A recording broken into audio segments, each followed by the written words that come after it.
Hello everyone, आज आपण बघूया आवळा सुपारीची रेसिपी। आपल्या आयुर्वेदात आवळ्याला खूप महत्त्व दिलं गेलं बरं का। म्हणूनच तर हिवाळ्यात आवळी पूजन केलं जातं। त्यात सगळे घरचे मित्रमंडळी मिळून आवळ्याखाली बसून डब्बा पार्टी करतात, आवळ्याची पूजा करतात। आवळा हा व्हिटॅमिन सीने उपयुक्त असून त्याच्या हिवाळ्यात विविध पदार्थ केले जातात। तर पचनाच्या समस्यांवर उपयुक्त अशी आवळा सुपारी आपण बनवणार आहोत। चला तर बघूया आवळा सुपारीची रेसिपी।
बनवलेली आवळा सुपारी 3 ते 4 दिवस छानपैकी उन्हामध्ये वाळवून घ्यायची।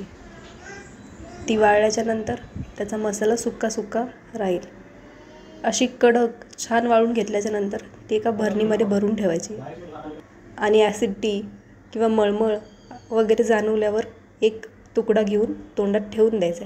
रेसिपी आवडल्यास नक्की सबस्क्राईब करा। धन्यवाद।